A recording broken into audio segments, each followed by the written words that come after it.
brought to you by V-Guard. તો આ તરફ સુરતમાં નિયમોનું ઉલ્લંઘન કરી ધમધમતા 5 ગેમ ઝોન સામે કાર્યવાહી કરાઈ છે. પોલીસે 5 ગેમ ઝોનના માલિક સામે ગુનો દાખલ કર્યો છે. પાલિકા પોલીસ અને ડીજીવીસીએલના સંયુક્ત ચેકિંગમાં આ પોલ ખુલી છે. સલામતી અને પરવાના મામલે વિવિધ ક્ષતિઓ જણાતા તંત્રએ આ કાર્યવાહી કરી છે.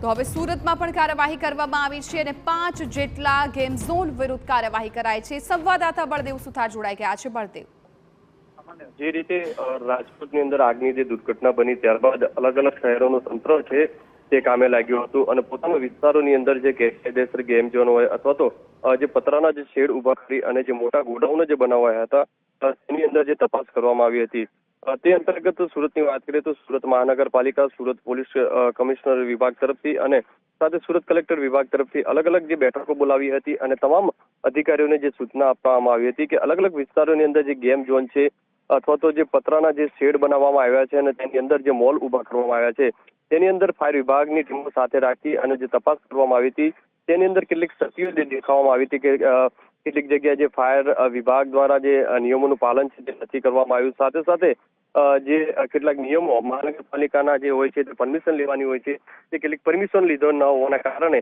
આખરે જે ગુજરાત પોલીસ વડા તરફથી જે રીતે સૂચના આપી હતી ને તેના આધારે સુરતની અંદર અલગ અલગ રાંદેર, પાલ, ઉમરા, વેસુ અલગ અલગ જે 4 પોલીસ સ્ટેશન અંતર્ગત આવતા જે 5 જગ્યાએ જે છે તે ગુના નોંધવામાં આવ્યા છે. અલગ અલગ ગેમ ઝોન છે અને જે શેડ બનાવીને જે મોટા મોલ ઉભા કર્યા હતા તેની અંદર પણ જે સીલ મારી અને તેમના જે સંચાલકો છે તેમની સામે ગુનો નોંધી અને તેમની જે કાર્યવાહી છે તે શરૂ કરી છે. ત્યારે બીજી બાજુ વાત કરીએ તો સુરત મહાનગરપાલિકા દ્વારા ગઈકાલે સાંજના જે રીતે કલેક્ટર વિભાગની અંદર જે ત્રણેય જે ટીમો હતી એટલે કે જે સુરત પોલીસ કમિશનર, સુરત જિલ્લા કલેક્ટર અને સુરત મહાનગરપાલિકાના કમિશનર તરફથી જે બેઠક બોલાવી હતી ત્યારબાદ તાત્કાલિક ટીમો જે કામે લાગી હતી. સુરતના પોસ્ટ વિસ્તારમાં આવેલા જે 2 મોટા મોલ, ઇસ્કોન મોલ અને જે સિટી લાઇટ જે સિનેમા છે તેને પણ સીલ મારવામાં આવી હતી અને તેમને નોટિસ છે તે ફટકારવામાં આવી હતી.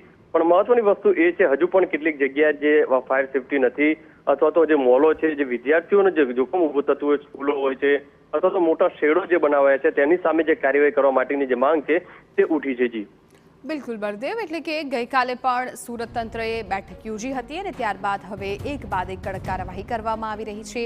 સુરતમાં પણ 5 જેટલા ગેમ ઝોન વિરુદ્ધ કાર્યવાહી કરાઈ છે.